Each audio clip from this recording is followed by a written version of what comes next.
What year did you establish Whitetail Dreams? It was 2012. 2012, yeah. Okay, We'd so started in 2011 to kind of walk down the road of building the company and figuring it out. And Do you have to be a large company with a lot of agents in order to be effective in the state of Wisconsin, or how do you do it?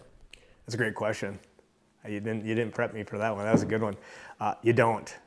You need to be the right person. And it's kind of funny. We're a small company. We have 7 agents, and And you cover a lot of ground. we cover a lot of ground. We drive a lot. We put on a lot of miles. I think it's fair too. Even 7 agents, it sounds like it's across the whole state. That's quite a bit. But I would go even further to say of those 7, I mean, there's some that are part time, right? Like A couple of them, yeah. They're well educated in what they're doing, or they've done it for a long time and they're transitioning just to a slower pace or role of sorts, and so that makes it even to a degree a little smaller yet as far as that goes. And yeah, we still cover a lot of ground. It's given me anxiety over the years because we've seen, I have been, as an owner, I have always, again, we go back to me learning more about who we don't want to be, right? I call them. Sometimes I probably drive them crazy. Hey, I got this idea, and I have a lot of ideas. I have an entrepreneurial mindset. But one of the things that I truly didn't want to do is I didn't want to just abandon the old school, good, hard working, honest business relationships with our clients. I wanted people, now some people just want your call every day to know what their property is doing in the marketplace. But we really wanted to do, like, we could abandon all that, send out contracts, take all the deals, put them out there, and just let everything work itself out. But wouldn't it be great if you owned a property and you owned it for 40 years or 5 years, doesn't matter. But it's emotional. When you own a piece of vacant land, and it's the American dream, the fundamental of how our entire nation was created, to own a piece of property and then simply just say, I don't care, go ahead and sell it. But somebody who showed up at the beginning and said, I'm going to walk your property. I'm going to have a conversation with you about the history of the property. I want to gain the story of your property. Right. I want to know the history of your property. I want to know what you've done to get it to this point, what it was like when you bought it. And then take that same love and care and compassion with the property and help the next guy buy it and transition it. Now, listen, not all of them are fluffy like that. Not all of them are like, that guy is going to carry your legacy on. Some of them are, hey man, it's just a place to buy. But I would say the majority of them, we handle them very much with the story. We walk them, and we'll get into the whole story about, valuing property later on. But you had to approach this with respect. These people have worked to keep their property in their family for 40 years.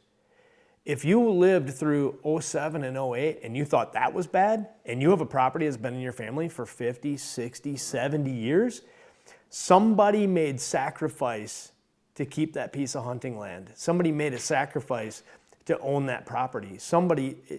If you don't respect that, if you don't understand it, you can't work for me. You can't work for us. You are not going to get your foot in the door. And that's who he was. So when he wouldn't hang up the phone, I would throw another. So it became almost immediately, my brain is always going into, well, I'll test you. If you're not going to let me off the phone, I'm going to test you. So we start having a conversation.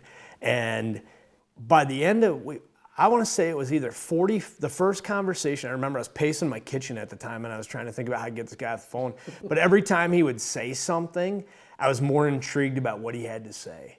And what he doesn't tell you is that his education, his background, the companies he worked for prior set him up to do the right thing, the right way, for the people he was working for, and always doing it right. And that became apparent 20, 30 minutes into the conversation. So then I started going, well, what do you want to do? What are you trying to accomplish? Like, why are you coming to me?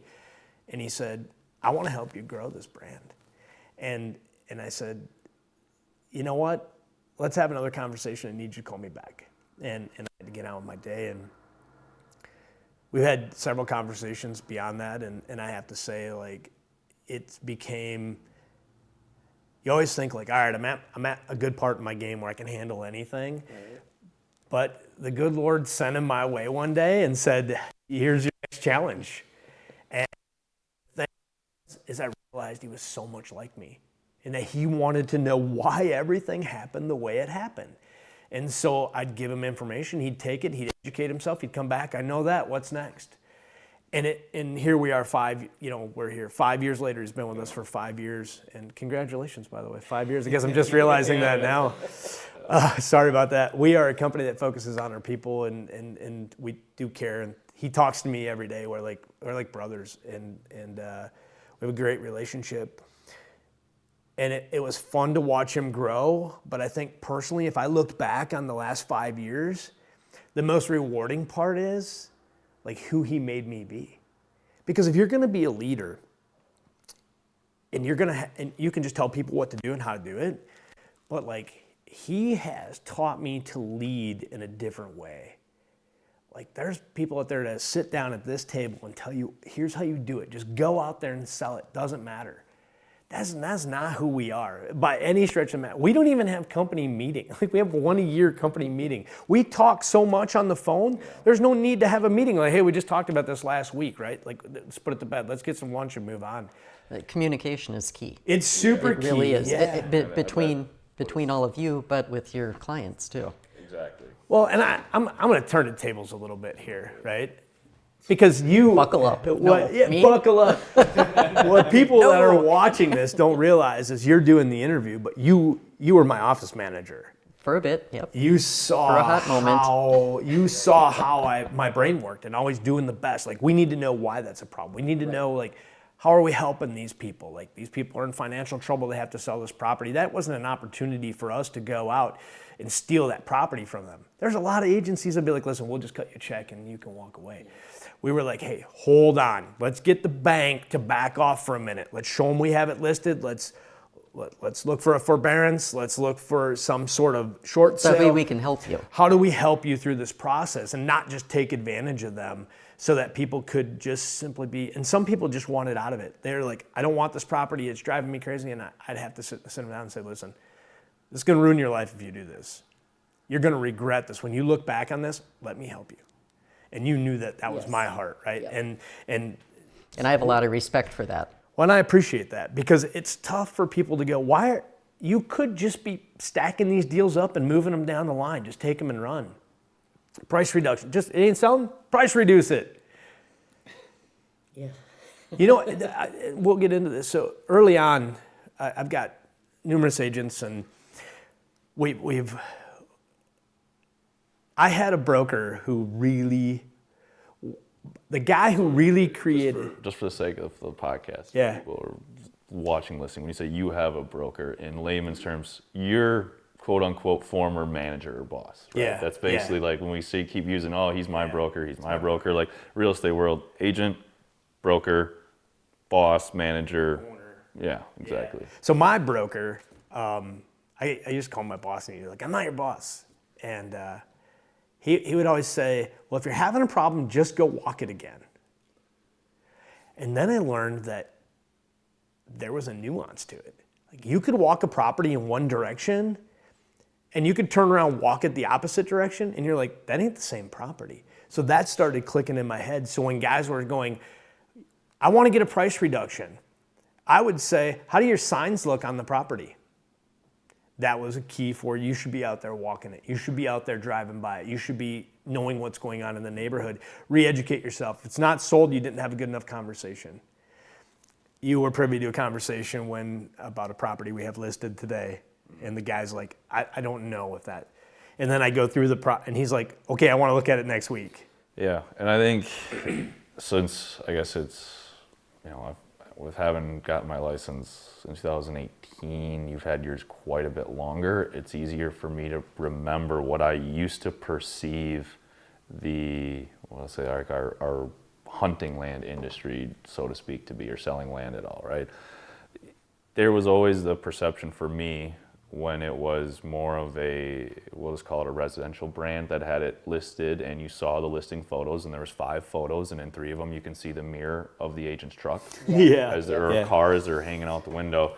But it was my perception then that if you were associated with a brand that was more tailored to, you know, the demographic of buyers we work with, people looking for hunting property, recreational property, that people, those same agents would obviously be walking property. They'd understand their piece of ground they're listing. They've seen the property corners. They've checked out the trails, the roads, and it became apparent to me early on that's not true, unfortunately.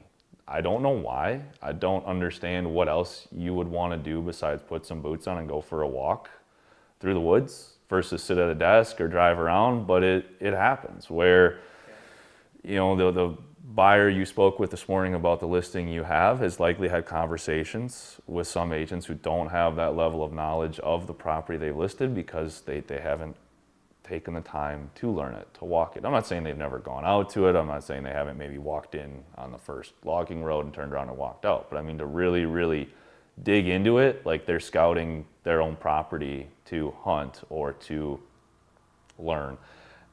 And that was kind of surprising to me. I didn't really understand why, if you wanted to sell hunting property, you wouldn't just go and walk your hunting property that you have listed. But that was it.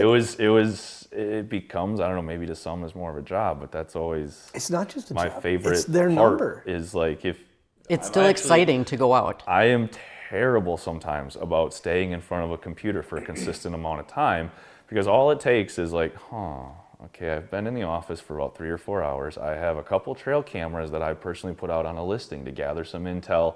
They've been there for 2 or 3 weeks. That's long enough. I'm gonna go check those today and just give myself an excuse to jump in and get in the woods.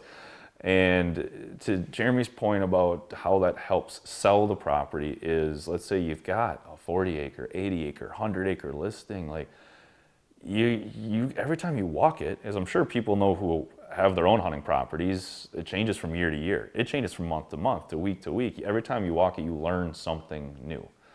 And that's a good early on lesson that I really started to take to heart for showing properties to people. There is a wrong way to take a buyer through a property.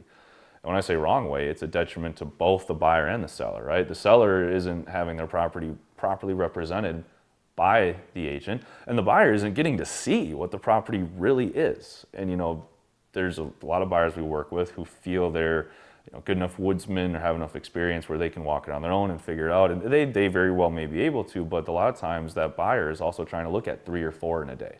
They might have driven 2 or 3 hours. They get out, maybe they're a little, you know, jet lagged from the drive, they've got their mind on other things, they're on a landscape they've never been in before. And rather than them need 2 or 3 hours of stumbling around in the woods they've never been in, as an agent, if you're educated on the property, you can more efficiently move them through to see what they want to see, good or bad, right? Whether that's the wetland they want to see because it's how wet is the wetland, right? Or see the corners. It's like, okay, well, I can't quite find that corner, but I can find that corner, etc. So, What goes into first of all, it's not a number. yeah. We make fun of those. I'll say it on camera. We call them sign pounders internally. They pound a sign in the ground and they want somebody like us to go sell it. Yeah. And that's the real estate market, which we'll talk a little bit more about later, but it is exactly that. Why wouldn't you, people say all the time, you got the greatest job in the world. You get to walk property every day.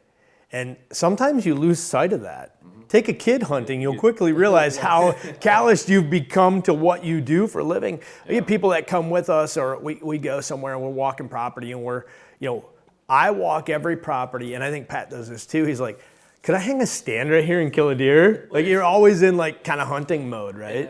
It's not necessarily because like we want to get the buyer out there and tell them how we would hunt it and that's the way you have to hunt it. It's just our way our brains are wired, where it's fun. It's exciting to think about. Like sometimes I'm looking at, like you're saying, what is the setup I could use on this property based on the, you know, there's a scrape here, rub there, trail there, a bench here. What wind direction would it work? Where's my access at? And it's not so much because I'm going to go to the buyer and say, hey, this is why this is a good property because I say so, because this is how I would hunt it. It's more or less just exciting to think about. Because a lot of times when we work with buyers, we're trying to explain to them, we're not here to tell you how to kill your deer when you buy the property you want to buy. If you want to talk about hunting, I'd love to talk about it. I'd love to tell you how I would do it, and I want to hear how you would do it. Because that's a benefit to us. We get to hear from a whole lot of different perspectives how someone else would hunt a property. But what I we go back to is making sure the buyer understands we are here to educate them on what it is they're buying from an actual real estate perspective, not just from a hunting perspective.